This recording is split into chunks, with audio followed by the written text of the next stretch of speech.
AMD has teased their upcoming Radeon RX 7800 7700 XT GPUs to be unveiled at Gamescom. AMD Ryzen 9 7945HX 3D has been reviewed, probably the fastest gaming mobile CPU. Minisforum SFF PC to feature up to 16-core Ryzen 9 7945HX 3D. And lastly, Half-Life 2 RTX project has been announced that will feature DLSS 3.5. This is Tech Track.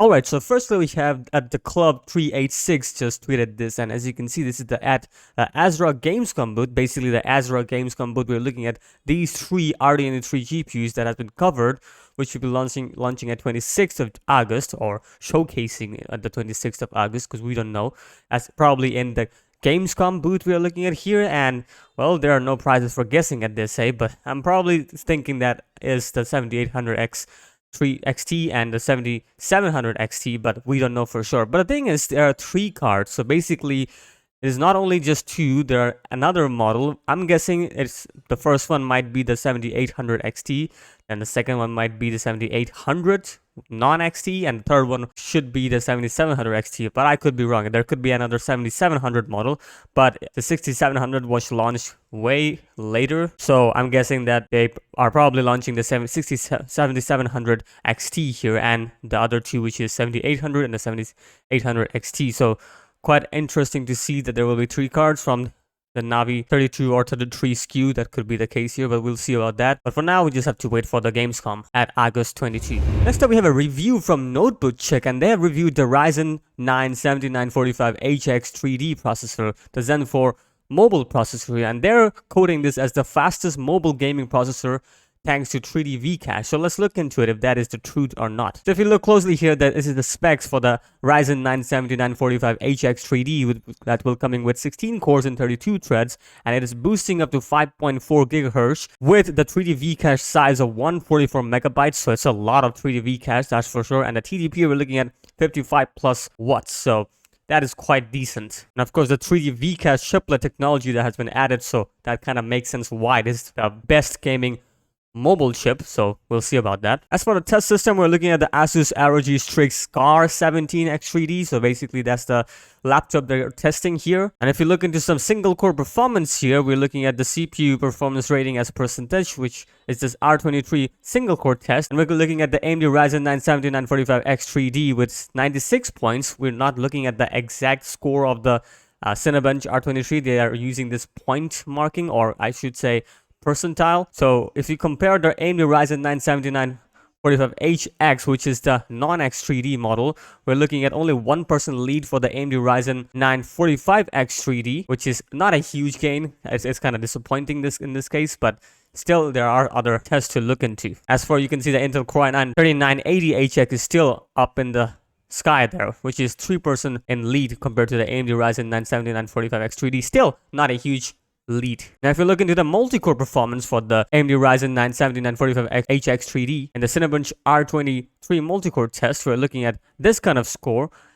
They're saying the pointable as points as 89.4 points. Again, this is not the actual data from the Cinebench, so they're pointing it, this reviewer here. So let's look into the AMD Ryzen 9 7945HX, the non-X3D, and in this case, we're looking some decent performance uplift, 10%, which is not bad. So AMD Ryzen 9 7945HX 3D is leading by 10% here compared to that non-X3D model, of course. But quite weirdly enough, AMD Ryzen 9 7945HX for the Asus ROG Strix G17 model is way ahead. Well, not way ahead, just 3% in lead.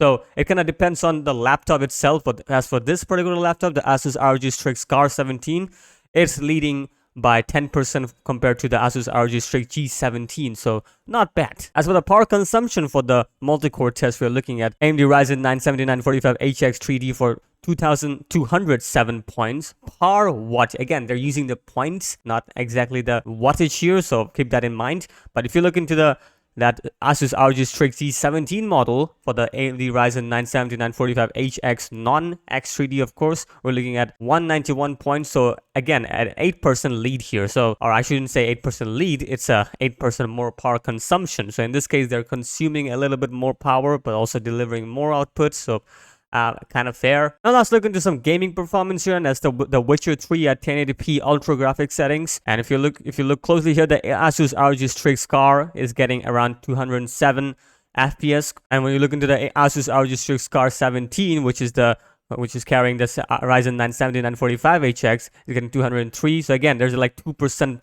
uplift. So again, not a huge deal, I wouldn't say, but still not a bad lead here. As for Shadow of the Tomb Raider, we're looking at 199 FPS. Again, there's not a huge lead, only 5% compared to the Asus ROG Strix Scar 17, which is of course carrying the Ryzen 9 7945HX, non-X3D, of course, we need to keep that in mind. So again, the 3D processor is not dealing that much performance uplift, but 5% is not bad either, so we'll take it. Also keep that in mind that test result was done in 1440p highest preset for the Shadow of the Tomb Raider. So again, yeah. As for 4K Shadow of the Tomb Raider, we're looking at 104 FPS. So in this case, it's literally the same as the, well, in this case, I don't think the processor is doing anything. It's literally the GPU bound now because it's 4K, so kind of makes sense. There shouldn't be any difference. So as they are saying that the Ryzen 9 7945HX 3D is the fastest gaming processor, well, I wouldn't say it's it's leading by too much. It's not like the greatest thing that you can find in the internet, but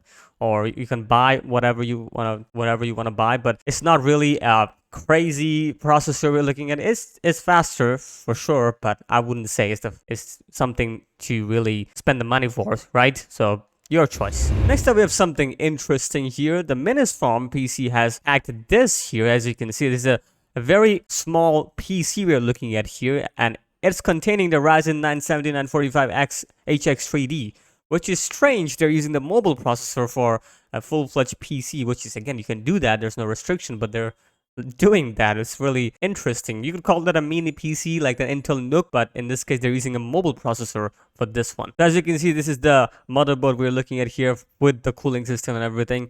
So yeah, it's quite small. And there are two variants that we can get for this, and it's the Intel i9 3980HX and also the newer AMD Ryzen 9 7945HX 3D. And that's the whole mini PC from Minisforum.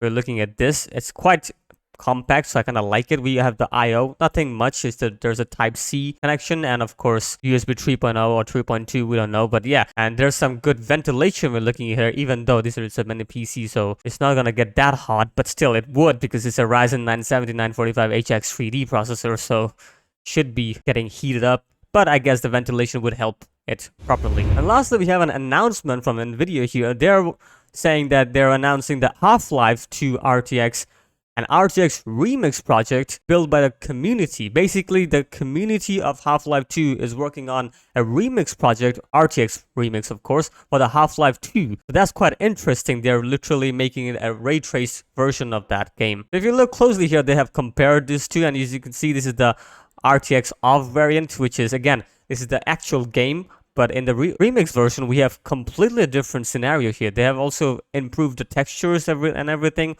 and also added the ray tracing, which is pretty good, which will also be supporting the DLSS 3 and probably the newer DLSS 3.5 also, but later on.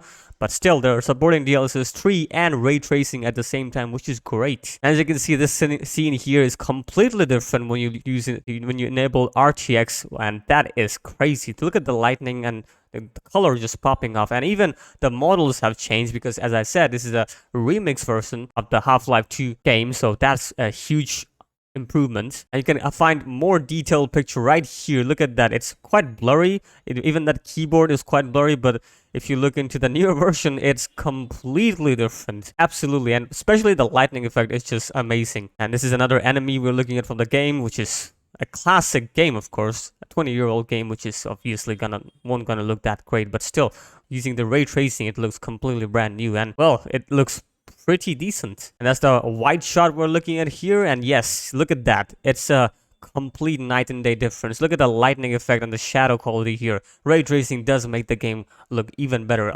Again, this is an RTX remix project, so maybe not the whole game, or maybe they will do this for the whole game, I'm not sure, but if you are a Half-Life 2 fan, you might be getting excited for this because it looks very good visually.